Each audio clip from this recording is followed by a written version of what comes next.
엽동대라고 봐야 되나요? 방사능 오염 논란이 이상하게 번지고 있어요. 아마 이제 한일 경제 전쟁 와중이라 그런 것 같긴 한데 이 증폭된 계기 중에 하나가 도쿄 올림픽 관련된 얘기예요. 어디더라? 후쿠시마 쪽에 야구장 옆에 이제 어떤 그 더미에 쌓여 있는 흙을 보고서 야, 저게 여기 방사능 오염토다 하면서부터 이 국내에서도 굉장히 좀 심각성이 좀 알려지기 시작했습니다. 그거 진짜 심각한 거 맞는 거 아닙니까? 어떻게 보십니까? 어쨌든 그 일본이 지금 방사선 문제가 완전히 해결된 것이 아니고 또 그 후쿠시마 야구장 사진하고 그 오염토 사진을 같이 보면 대부분의 사람이 위험하다고 느끼게 그렇게 돼 있습니다. 잠깐 말씀 중에 방사능 오염토가 뭡니까? 예.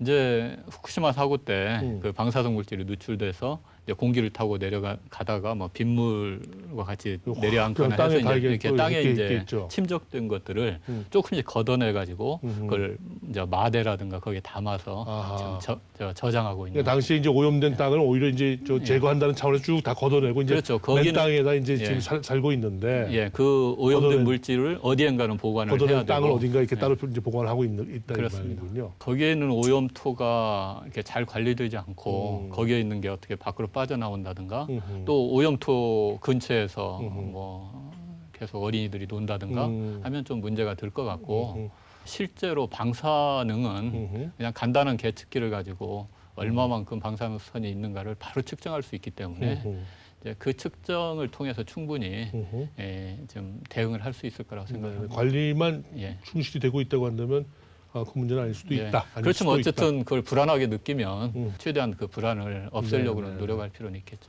올림픽 보이콧이라든가 그런 부분은 사실은 신중할 필요가 있는데요.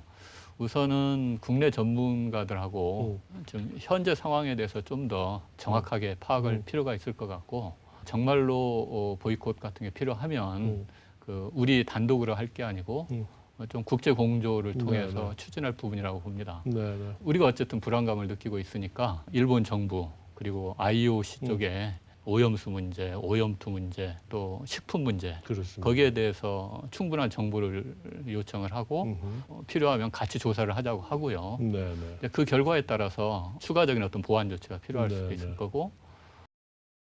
불안감을 증폭시킨 요인 중에 또 하나는 도쿄 올림픽 기간 중에 후쿠시마 현의 어떤 농수산물을 직접 이제 어떤 그때 이제 식탁 위에 올려놓겠다. 뭐 이게 안전하다. 뭐 이런 취지에서 이제 하는 거겠죠. 근데 우리는 사실 쪽 지금 수산물을 금지하고 있는 수입을 금지하고 있는 마당에 이렇게 나오니까 야 이거 위험하다. 지금 이렇게까지 지금 증폭이 되고 있다는 거죠. 사실 저도 일본 정부가 굳이 그렇게까지 해야 되는가 하는 생각을 합니다. 우리뿐만 아니고 후쿠시마에서 나온 농산물, 수산물을 먹고 싶어하는 선수들이 얼마나 있을까. 그래서 결국은 어디에서 나온 식품인가를 정확히 밝히고 거기에 선수단 개개인이 선택할 수 있는 권리를 확실히 주는 거. 그게 우선 기본적으로 필요할 것 같고요. 좀 이해를 돕기 위해서 이제 그쪽 상황을 좀 설명을 드리면 후쿠시마 사고 때 이제 방사성 물질이 이렇게 이제 퍼졌고요. 특히 이제 원전에 가까운 후쿠시마 현 중심으로 상당히 오염이 많은 부분이 있습니다. 그 중에서 그 거주지, 그다음 농지 이런 부분들은 일부 지역을 제외하고는 대부분 오염을 많이 제거를 했습니다. 그래서 사람들도 많이 들어와서 살고 있고 거기서 농사를 짓고 있고. 벼 같은 농산물에 대해서 계속 오염 검사를 하는데 기준을 넘는 이제 농산물들은 거의 나오지 않는 수준까지는 간 것 같습니다. 그럼에도 불구하고 산지, 거기 수풀이 많이 우거져 있어서 그쪽은 아직 오염을 좀 제염을 못하는 상황이고 그러니까 거기는 방사능이 높죠. 거기에 멧돼지라든가 뭐 이제 야생 동물이라든가 또 거기에서 채취할 수 있는 버섯 같은 그런 채소들은 여전히 매우 높은 방사능을 가질 수가 있기 때문에 그런 부분에 대해서 좀 구별할 필요가 있다. 그 수산물은 저희가 이제 금지를 하고 있어서 직접적으로 야, 우리가 금지하고 있는 식품이 거기서 그냥 막 먹어야 되는 거야? 뭐 이렇게 하는데 실제 이제 어느 정도 위험한지는 또 잘 모르겠어요. 우리도 이제 뭐 저번에 WTO 그 판정에서 저희가 승리해서 굉장히 반갑게는 생각했습니다만 얼마나 그 위험한 건지 그 부분들은 차차 또 봐야 되겠죠. 사실은 그 WTO도 두 단계로 이제 진행됐지 않습니까? 저희가 이제 1심에서는 졌죠. 그리고 항소심에서 이겼는데 1심에서의 그 초점은 이게 정말로 위험한 거냐.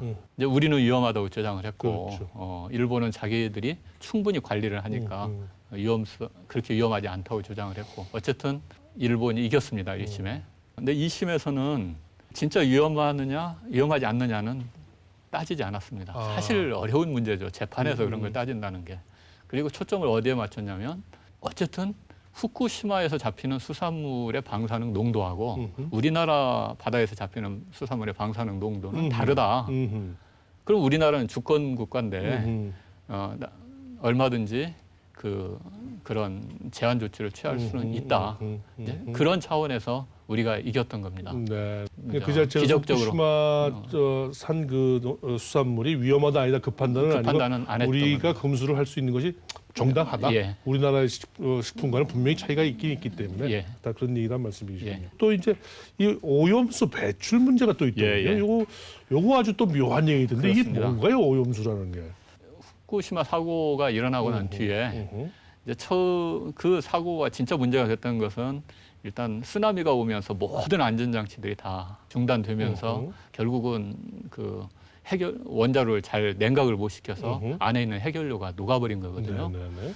이제 해결료가 녹으면 그래서 방사성 물질들이 이제 빠져나오는데 일부는 이제 수소가스 폭발하거나 하면서 이렇게 대기 중 또는 바다로 빠져나갔고 좀 많은 양은 지금 그 안에 있습니다. 원자로 안에 있고 또 그 원자로 건물 안에 있는데 이게 지진도 일어났고 쓰나미도 오고 하면서 그 건물들이 좀 틈새들이 많이 생겨서 그렇죠. 지하수가 그쪽으로 쭉 들어가면 그 지하수를 그대로 둘 수 없으니까 계속 퍼내는 거예요. 그렇지. 그래서 이제 처음에는 하루에 뭐 600톤, 700톤 퍼내다가 지금은 200톤으로 줄어들었다고 하는데 정확한 숫자는 모르겠습니다. 현재 그렇게 이제 퍼낸 그 오염수가 이제 후쿠시마 발전소 그 부지 내에 이 탱크들, 큰 탱크들에서 약 그 100만 톤 정도 임시로 저장이 되고 저장을 하고 있습니다. 근데 이제 그냥 단순히 저장하는 것은 아니고 일단 거기다 저장하고 난 뒤에 그 방사성 물질을 제거하는 장치를 계속 돌려서 방사능을 계속 지금 낮추고 있죠. 어떤 부분은 지금 바로 바다로 내버릴 수 있을 정도로 충분히 제거했고 어떤 건 아직 좀 더 해야 될 부분들이 있는데 이제 그걸 관리하는 게 일본 정부로서도 아주 참 큰 문제죠. 곤혹스럽겠군요. 예, 문제고 또 그걸 관리하려다 보면 그 관리하면서 방사능 피폭을 또 받게 그럴 되기 수 때문에 있겠고요. 그래서 제 생각에 시점이 문제지 언젠가는 할 거라고 생각합니다. 네. 이제 태평양을 불가피하겠네요. 예. 계속 뭐 그거 엄청난 양의 물을 계속 방류할 쌓을 수 거라고 없는 생각을 거니까. 하는데 그게 이제 정당한 어떤 조치 후에 방류를 해야 될 텐데 이제 그 부분과 관련돼서 이제 일본 정부 생각하고 우리나 주변 국가가 생각하고 네. 상당한 차이가 있을 거로 생각을 합니다. 영향을 좀 볼 필요가 있을 것 같은데요. 후쿠시마 사고 때 엄청나게 많은 방사능이 태평양으로 이렇게 빠져나갔거든요. 그랬겠죠. 근데 그 사고 이후에 우리나라 바다에 방사능이 늘어나서 문제가 있다 그런 얘기 들어본 적이 혹시 있으신가요? 직접적인 그 뭐가 측정된 부분은 지금 아직은 안 나온 거 아닌가요? 못 들으셨죠? 뭐 지금 8년 많이 지났는데 그 태평양 해류를 따라서 이렇게 쭉 돌아가면서 우리나라도 계산상으로는 한 1, 2년 후에는 남서해 쪽으로 좀 들어왔을 거로 생각을 하는데 태평양이 너무너무 그래요. 크고 그야말로 또, 태평양이. 그렇잖아요. 그러다 보니까 이제 희석이 되는 겁니다. 우리나라에 영향을 거의 못 줬고 이번에 이제 오염수 속에 들어있는 그 방사성 물질의 양은 후쿠시마 사고 때 직접 나갔던 양의 한 10,000분의 1 그 정도 수준인 것 같습니다.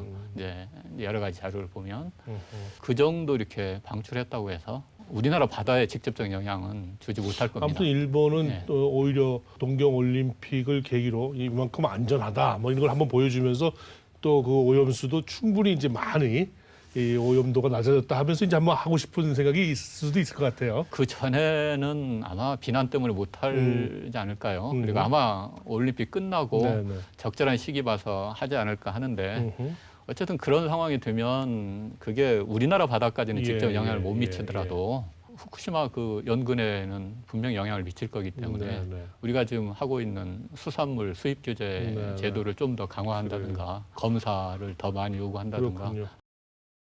또 최근에 아주 논란이 됐던 것 중에 하나가 뭐 세계적인 과학 잡지 중에 하나라고 그러는데 미국 국립과학 원 회보에 네. 실렸던 일본 오염 지도. 네. 그 지도를 보면 거의 일본 지역의 한 70%가 이게 오염돼 있다. 이런 지도가 한때 나왔었어요.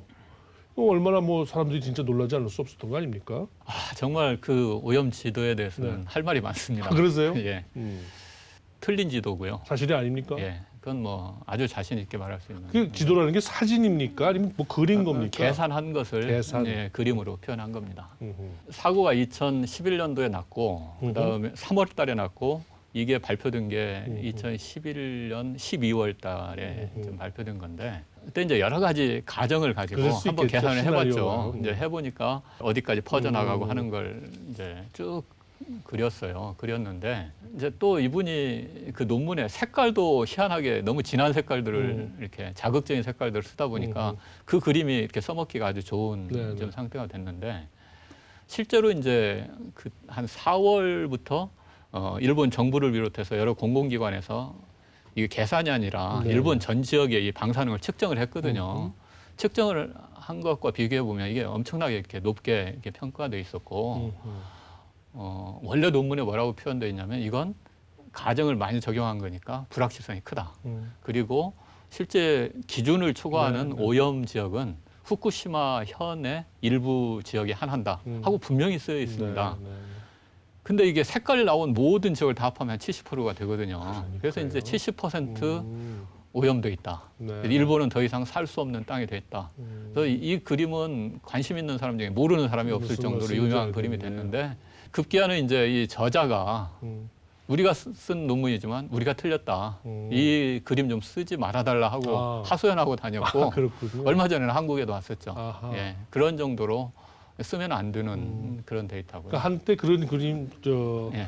지도가 있었던 건 사실인데 그거는 이제 아, 아주 예. 초기에 저널에 나온 한번- 것도 사실입니다. 아, 근데 이제 내면서도 이 사람들도 자신이 없으니까 몇 가지 쓴 말조차도 은근히 그냥 무시하고 그 그림 하나만 이렇게 네. 활용한 거죠. 독일 해양연구소가 한때 발표했던 태평양 해양 오염지도 이번엔 태평양 전체 예. 이것도 이제 비슷한 그런 맥락이겠군요. 이건 덩터리입니다. 덩터리? 예. 이건 그냥 누가 그 한번 해본 것 같아요. 그 노아라고 미국의 해양 대기국이라고 좀 권위 있는 기구가 있습니다. 네네. 그쪽에서 이제 대기로 퍼져나가는 거, 해양으로 퍼져나가는 것을 이렇게 분석할 수 있는 컴퓨터 소프트웨어가 있고 이걸 이제 등록하고 승인을 받으면 누구나 쓸 수가 있는데 그걸 아마 거기다가 집어 넣어가지고 계산을 한번 해본 것 같은데 네. 그 그림을 보면 아무 그 색깔로 표시는 되어 있는데 이 색깔이 뭔지가 전혀 나와 있지 않습니다. 그리고 좌표 축도 없고요. 최근에 이제 그 도쿄 동경 공원에 예. 뭐 핫스팟 예, 이렇게 예. 해서 거기서 뭔가 또 검출이 됐단 말이에요. 예. 그러니까 현실적으로 좀 위험 요인들이 지금 나오고 있어요. 예. 그 부분은 어떻게 보세요? 지금 제가 핫스팟. 이제 위험 요인이 전혀 없다고는 말씀을 못 드립니다. 이제 후쿠시마 사고가 일어나 가지고 일단 방사능이 많이 누출이 됐죠. 그중에 7, 80%는 태평양으로 갔고 한 2, 30%가 이제 육지로 나왔는데 이제 대부분은 후쿠시마 그 발전소 가까운데 그다음에 후쿠시마 현 중에도 그 북쪽, 서쪽 그 지역에 많이 이제 가라앉았고 또 바람 타고 어쨌든 좀 더 멀리 간 것들이 당연히 있어요.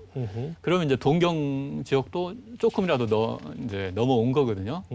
그래서 이제 그 각각으로 보면은 상당히 조금밖에 안 왔지만 빗물이 계속 내리면서 쌓이고 하면 빗물 나오면 그 예를 들어서 아스팔트 같은 게 있던 게 결국 고랑으로 갈 거 아닙니까? 네. 그래서 뭔가 좁은데 쌓일 거예요. 네. 쌓이고 하면 이제 아스팔트 쪽은 다 씻겨나가고 아주 좁은 어디엔가 그게 모일 수가 있죠. 네. 그런 게 이제 핫스팟인데 그래서 그럴 가능성은 아직도 있다고 생각합니다. 그래서 핫스팟을 앞으로도 계속 그 확인을 해야 되고 추적을 하고 확인을 하고 이제 그러면 그 조치를 하고 하는 것은 당연합니다. 이걸 또 여쭙지 않을 수가 없어요. 얼마 전에 그 저쪽 영광 쪽인가요? 예. 한빛 3, 4호기에 무슨 뭐 이 대형 공극이 발견됐다. 그래서 또 이게 불안감을 또 증폭시켰어요. 예. 뭐 일단 대형 공극이라는 게 뭡니까? 그 이제 원자로 경남용기라고 해서 두꺼운 그 1m가 넘는 철근 콘크리트 건물입니다. 네. 근데 이제 그 안에 원자로라든가 방사능이 많은 그 주요한 설비들은 대부분 그 안에 들어있는데 이제 무슨 사고가 나더라도 방사능이 빠져나와도 이제 그게 이제 막아주는 보루 역할을 하는 건데 그것도 어쩔 수 없이 거기에 많은 이게 관통부들이 있거든요. 관통부들이 있는데 거기에 그 콘크리트를 메우면서 이 철근들 아주 조밀하게 들어가 있는 철근들 사이에 콘크리트를 제대로 채우고 또 반복적으로 검사하면서 혹시 거기에 제대로 안 채워진 부분이 있으면 그걸 다시 메꾸고 하는 작업들을 충분히 하고 확인하는 작업들이 있었어야 되는데 철근 콘크리트 건물 특성상 작은 공곡들은 피할 수가 없다고 봅니다. 근데 이번에 발견된 것은 저희 예상을 훨씬 뛰어넘는 큰 거였기 때문에 이해관계 없는 전문가들이 독자적으로 조사를 하고 있고 이걸 이제 어떻게 계속 쓸 수 있는 거냐부터 해서 또 이게 얼마나 위험했던 거냐 하는 부분들이 이제 판단이 되겠죠. 여기서 이런 부실이 있었다 그러면 다른 원자력 발전소는 다 안 그래? 뭐 이렇게 말하기도 참 어려워요. 이게 현재 당연히 이렇게 생각할 수 있는데 정말 다행히 지금 전수 조사를 하고 있거든요. 네네. 하고 있는데 다른 데서는 그렇게 큰 공극은 발견되지 않고 있는 것 같습니다. 네.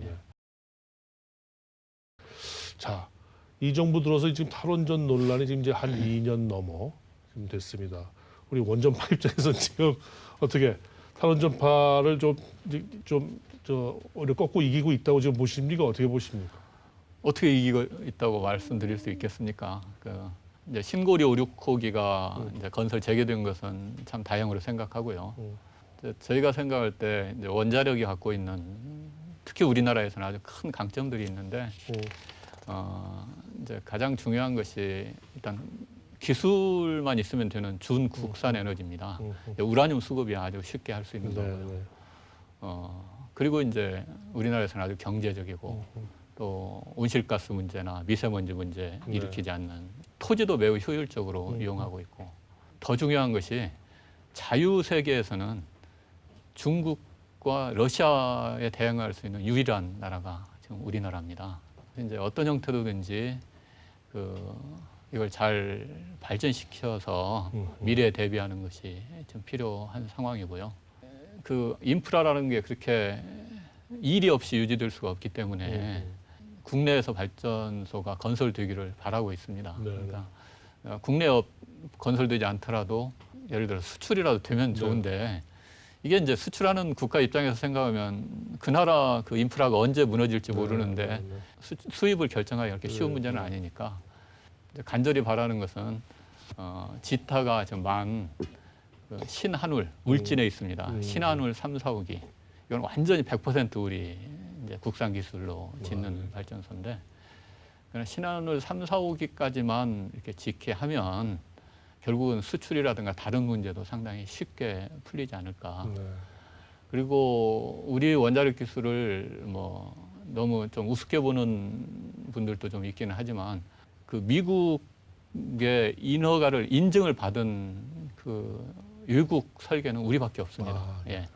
거기 일본도 하려고 했다가 중간에 포기하고 프랑스도 하려고 했다 중간에 포기했고 우리는 처음에 딱 시작해서 원래 계획된 기간에 딱 끝냈고 원자력 발전소의 어떤 적어도 상업적인 경쟁력은 어디에 뒤지지 않기 때문에 더구나 지금 경제 전쟁하고 있을 때 좀 여기에 좀 숨통을 틔워주면 좋겠다 그런 생각을 합니다.